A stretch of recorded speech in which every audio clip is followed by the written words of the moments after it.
Is the United States living under a newly imposed tech oligarchy? This is the contention made by many progressive thinkers and analysts, and even some people on the right who believe that the proximity of major people within the tech world, like Elon Musk or Mark Zuckerberg or the CEO of Google, so on and so forth, is evidence that there is a growing power vacuum within America that is being filled by those who are at the head of big tech, sometimes disaffectionately called the tech bros. And this has been the subject, for example, of Joe Biden's farewell address, where he warns of a tech industrial complex, taking a sort of playbook out of Dwight D. Eisenhower's famous military industrial complex. Funnily enough, Biden actually contributed to 10,000-fold by stoking two wars, one in the Middle East and one in the Eastern Europe. But that's a different story for a different day. I'm equally concerned about the potential rise of a tech industrial complex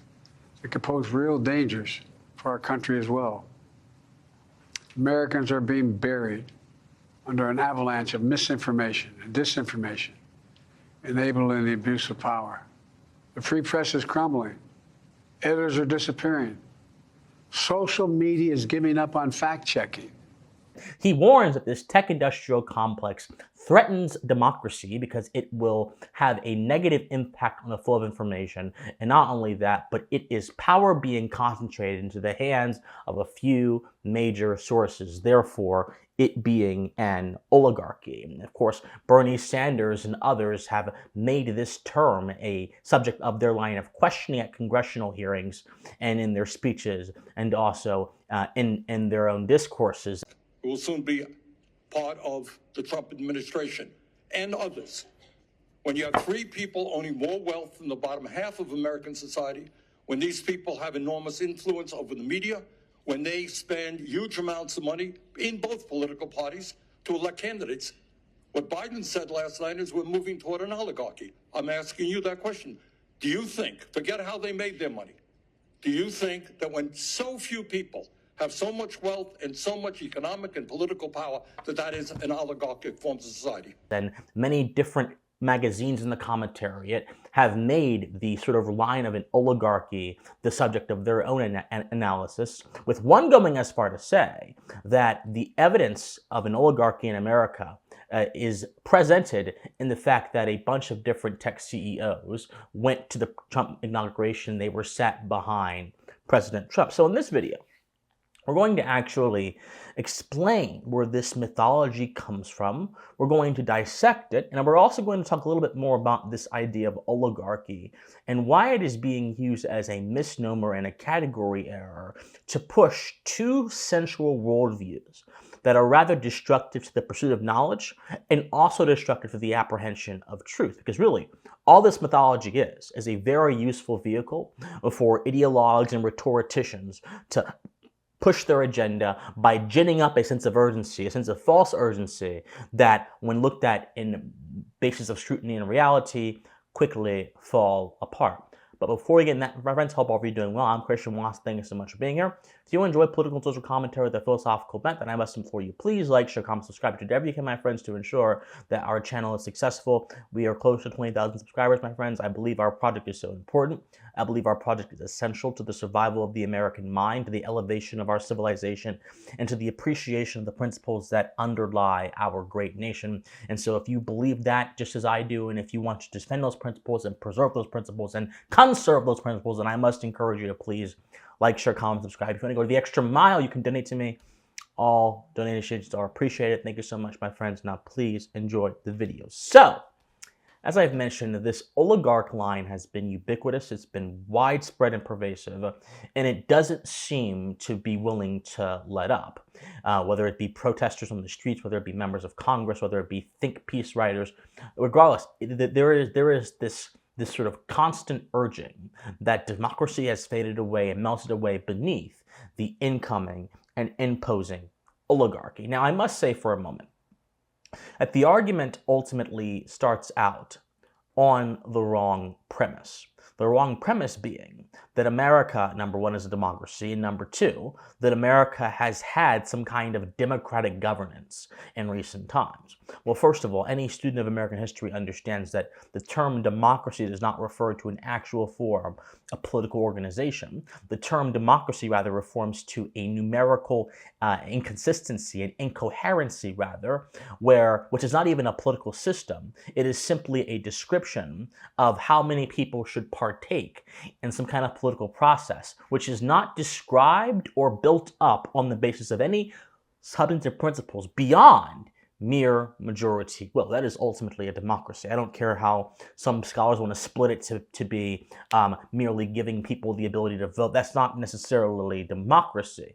That may be a democratic element in a very significant sense, but that element is subordinate to a broader system that is different than democracy, in this case, a constitutional republic. But that's one thing that just really grinds my gears, so to speak. The second thing, however, is that we've had some kind of democratic governance for the past recent times. Well, that's also not necessarily true. We've had an imitation of democratic governance, but in truth, we've had a bureaucratic managerial style government in America for over 120 years, and that managerial style government has unfortunately had much more of an impact on the course of things that happen in our system, in our political system, than the authentic representative Republican elements of our system that are actually resident to the Constitution have had.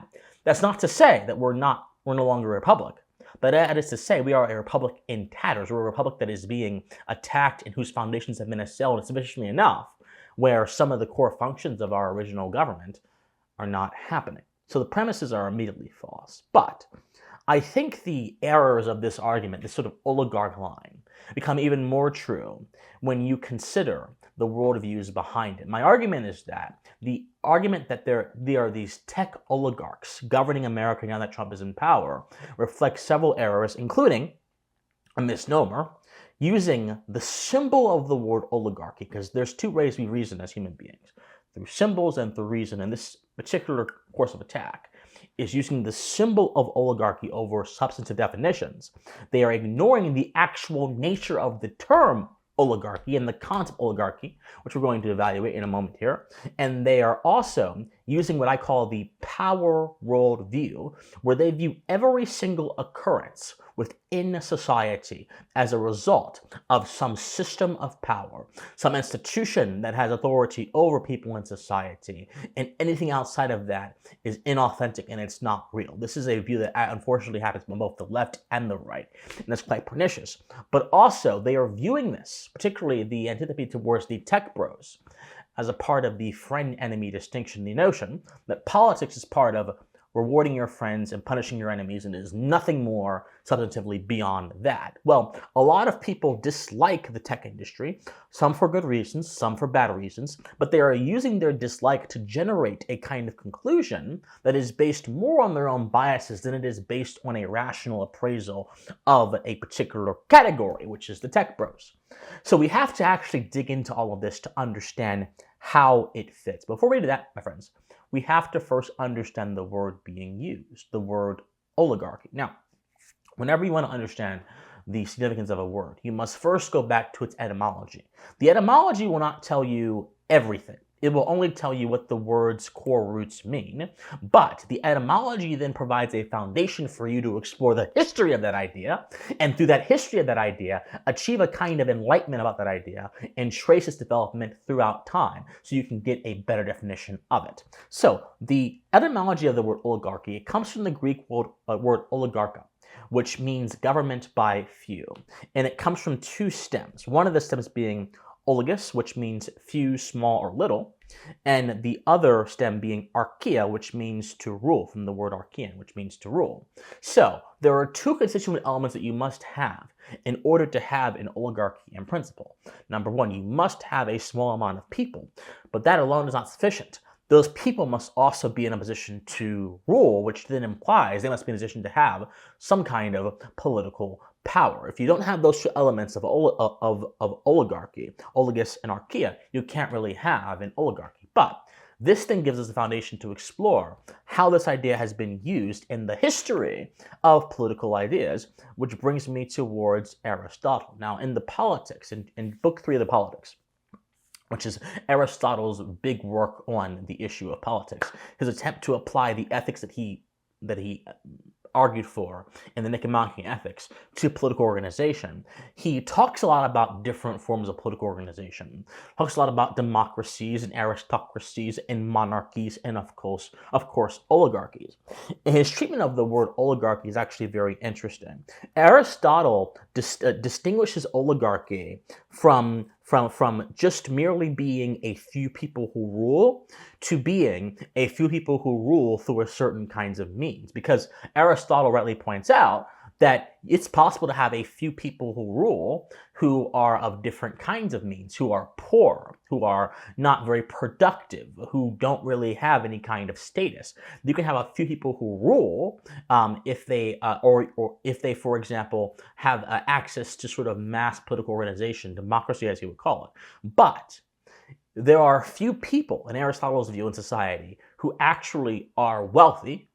And if those two people actually come together for a particular political organization, and that is distinctive enough to be a category called oligarchy. He says, whenever men rule by the reason of their wealth, whether they be few or many, this is an oligarchy, and where the well-to-do, whereas freedom is enjoyed, and wealth and freedom are the grounds on which oligarchical and democratic parties respectively claim power in the state. He says, for the real difference between democracy and oligarchy is poverty and wealth. So, for him, wealth has this kind of political characteristic, which brings forth into force the idea of an oligarchy. Now, we then jump over to John Locke, who mentions nothing about wealth in the Secretary of Government where he analyzes this idea, and more so about the numerical property of oligarchy, where he says an oligarchy is simply where a few people rule. Now, again, you go from Aristotle to John Locke, that's thousands of years removed. But the reason I'm doing that is because it shows a kind of consistency of the idea. To have an oligarchy, you must first have a system that is ruled by a small amount of people. But those people must be ruling not simply because they are rich. You can be rich and live in a monarchy. You can be rich and have a ruler who is a democratic leader. No. The wealth by itself does not make someone an oligarch. And wealth by itself does not establish a political authority, if we believe what Aristotle says. By reason of their wealth. If someone is in power and they rule by reason of their wealth, meaning their wealth is the driving force of their governance, that then must be an oligarchy. So, by using these two different definitions, we can kind of see just how the word has been quite perverted by progressive intellectuals and analysts of our day. So, for example, when they say that there is an oligarchy because tech people are now surrounding Donald Trump, what they're actually saying is rich people are surrounding Donald Trump, and since rich people are in proximity to political power, they must then therefore be oligarchs. But the problem is twofold. Number one, Elon Musk, who has been a surrogate to Trump, Mark Zuckerberg, who's been a surrogate to Trump, the guy who is the CEO of Google, whose name escaped me, the CEO of TikTok who attended the inauguration, none of these people are actually ruling. Remember, there's two parts of oligarchy. There is rather the numerical, how many people are ruling. There is the wealth, and then I should also say there's probably three parts as well. Then, of course, there is the fact that they are ruling. Wealthy people being in proximity to political power is not an oligarchy. In fact, in a system where wealthy people and status are tied up with existing political programs and methodologies, it is in fact a form of self-preservation in that system. And I hate to say that because it is rather a perverse union for government, or rather for private industry, to be the handmaiden of government. But that is unfortunately the environment we live in right now. We live in an environment where one of the largest tech companies in the world, TikTok, one of the largest influence companies in the world as well, its entire fate is going to be decided by one man and his ability to wield political power towards an agreement. The fact that Google has contracts with the CIA and the intelligence community, and they get millions of billions in government grants. The fact that Meta, for a very long time, had an open door of communication between the FBI and it, and Twitter was the same way as well. And the fact that some of these companies are also subsidized by government programs. All of these things lead to a perverse union, which creates a perverse system of incentives. So in other words, when you have wealthy folks getting involved in politics, the whole refrain about money in politics, a lot of people see it rather as an attempt to do something nefarious, when in all reality, those people are simply trying to cover their bottom line because they are working within the system that has been erected for them. Now, it is, again, as I mentioned, a system that is not ideal. It is a system that probably should be reevaluated, most certainly. I want to see a wall of separation between tech and government. And in fact, one of my criticisms of the good president, who I voted for and everything, who I think he's doing a great job so far, is that he has been a little bit too conciliatory towards people who have used their power in private industry, particularly in tech, to wreak havoc upon Americans and to also cooperate with rogue factions of the government to do bad things to Americans, that he is being too conciliatory towards them. But I also understand the fact that those are influence centers and those are power centers that are better to have on your side than they're not as a matter of real politique. So we have to understand that this claim of oligarchy comes from a misunderstanding, number one, of the role between wealth and politics, and number two, it comes from a misapprehension of proximity. It comes from giving more value to proximity than is actually deserved. But it's also funny because these wealthy folks trying to court political authority is the exact opposite of them ruling. Because with power to rule, you don't have to cozy up or mosey up to anyone. You have the authority vested in your own actions. So just on that alone, claims of oligarchy, as Bernie Sanders would say, well, there's wealthy people who are involved in politics, isn't that oligarchy? Those claims are almost immediately disproven. But also, another thing I want to go back on is the relationship between wealth and politics. To the people that are pursuing this oligarchy argument, the idea of merely having wealth, as I mentioned, is being seen as a political characteristic. I call this passive wealth. Passive wealth is not a political characteristic in any sense of the word, because merely possessing something does not mean you are particularly using it, which is why Aristotle said, for all my disagreements with him, Aristotle was very clear. When you rule by reason of wealth, when wealth is the governing characteristic of your entire involvement in politics, that is when you have an oligarchy. Merely being wealthy and being in politics is not an oligarchy, and merely having wealth is not a political characteristic. Only in a system that is totalitarian, in a system that encompasses every part of life, including the assets one owns, including the property one owns, could wealth be seen as a political characteristic, because there is no barrier between private sphere and public sphere. But in a normal system, there is most certainly a barrier between the private sphere and the public sphere. An oligarchy is almost, I would argue, impractical in America. It's impractical because wealth in America is generated very differently than how wealth in other countries have been generated. In many other countries, wealth has been passed down, wealth has been bequeathed, it's been given, or the limits in which wealth can happen have been much more tighter. But for the whole course of American history, while there certainly has been families that leave their wealth to kids, there has been families who have inherited wealth. Wealth has been able to be created under better conditions in America than in other countries, which is one of the reasons why you had hundreds of years of European existence and no industrial revolution. And in the first 100 or so years of American existence, you get the industrial revolution, you get the airplane, you get the train, you get so many different amazing things that completely and utterly changed the world, changed our relationship with space and time on its head, because the limits of wealth creation were less.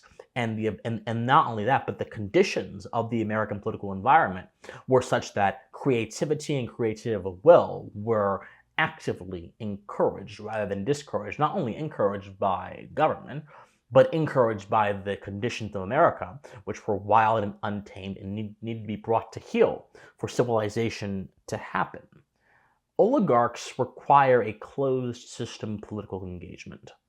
They require a closed society, a society where the means of advancement are limited, a society where the means of obtaining wealth are not only limited, but they're also impractical, a society where status is the handmaiden of destiny, a society where your own free will does not move you that far.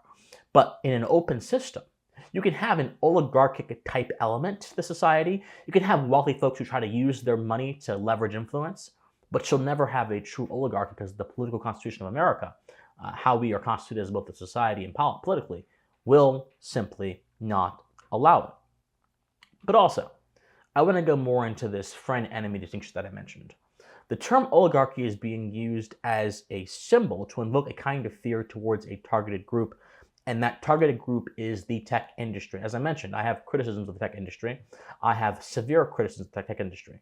But there is this mythical apprehension of the tech industry that they are somehow this overall negative force for American society, this force that deteriorates social bonds by importing foreigners to do jobs that Americans can do, this force that, rather than trying to provide American services, tries to just use them as guinea pigs for their own experiments. There's a lot of negative belief about the tech industry. And while I believe it is most certainly important to be skeptical of these different centers of power, it is most certainly important to be rationally skeptical. But when you have this sort of friend-enemy idea of politics, and that is what is motivating you towards your sentiments, not only can you not truly understand your enemy, because you see them solely in an antagonistic context, and antagonism alone will never bring understanding. Antagonism alone only brings envy, revenge, hate, and also it brings forth a desire to tear down that which you do not like. That's one of the reasons why a lot of people are blinded by anger. They're blinded by their own biases when it comes to their foes, because they don't see their foes beyond the category of being a foe. And so the definitions become incredibly relevant here. There are two kinds of definitions within the philosophy of language. There's conventional definitions, and then there are stipulative definitions. A conventional definition is basically a definition that is the general meaning of a certain word. So, for example, when somebody says the word kill, well, to kill means to terminate, particularly to terminate a life. That's the conventional definition of the word. But the word becomes stipulative when you use it in a particular context. So when you say kill the lights, well, you're not actually destroying a particular person, nor are you actually terminating the ability for the lights to work. You're just turning off the lights. But that's not the same definition that would be used in a murder case or in an act of passion. The reason that these two things are very important is because oligarchy, as I mentioned, is being conflated with merely having wealth. It's being used solely in this context as a stipulative definition. And when you are using a term that has a general meaning and a precise meaning in a stipulative fashion, you are number one, conflating the term with something that it is not, and you are confusing the term. And when that confusion is pushed out into mass society, what do you think happens? You have a bunch of people who are pseudo-geniuses, who believe they're geniuses, who are now incorrectly using words to talk about an issue that is much more complex than it actually seems at first. So, I mentioned the friend-enemy distinction, but we should also talk about, briefly, the power worldview. Very simply, my friends, there is this strain of thought that says that man is simply a result of his own institutions in a society, that man is simply a product of those who wield power and who push forth the message and the ideas of particular agendas and power, and who are able to gain political authority. And under this viewpoint, there are going to be institutions that are seen particularly as important to capture, and institutions that are seen as integral to perfecting civil society. And the power worldview, I believe, is behind much of this antipathy towards tech people, because there is a suspicion towards those who are considered to be elites. Even that suspicion is simply based upon status. Well, the truth is this, my friends. Tech companies actually don't have as much power as you think they do. If they did, why in the world are they trying to mosey up to the current president? See, here's the interesting thing, my friends.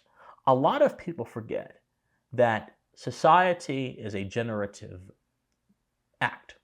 It is generated particularly by those within it who cooperate, who talk, who debate, who discuss, who create, who consume. All of these different people have a role in propping up society. And if all of these different people put their discussions and talking and creating and thinking into particular areas, if they channel that energy into particular areas, those areas then become significant. And that's precisely what has happened with social media. All social media is a result, or rather the evolution of human creativity, of consumption, of thinking, of acting in a digital age, in an age of impermanence, in an age of disembodiedness, where devices are now the conduits for our ability to think in the world, as opposed to interpersonal interaction. Back in the old days, it was the public square, it was the soapbox. In the 80s, it was the water cooler. Many of you remember those water cooler discussions. Well, the water cooler was actually a socially significant tool for that very reason. I say all this to say that if you view power as the mover of society, you don't understand the terms under which power operates. Power in a free society operates largely under the terms of that which the people in that society agree to. If everyone tomorrow put down their phones and decided to go back to the public square, go back to soapboxes in the agora in real life and create spaces in real life, social media would have no power. This power worldview is irrational because it assumes only one dominant course of action as it relates to influence and tech. It's irrational because it presumes a simplified idea of human ability. It's irrational because it preys more on our fears than it does our reason. It's irrational because, most importantly, it does not account for the various motivators of action that go into human life and human nature in general. It does not account for intellection. It does not account for creativity. It does not account for desires, dreams, hopes. It does not account for any of these things. It does not account for the personal interaction someone has. It does not account for the religious beliefs someone has. It does not account for all the experiences someone has. There's so many different things that go into making us human beings that are outside of this narrowly construed worldview.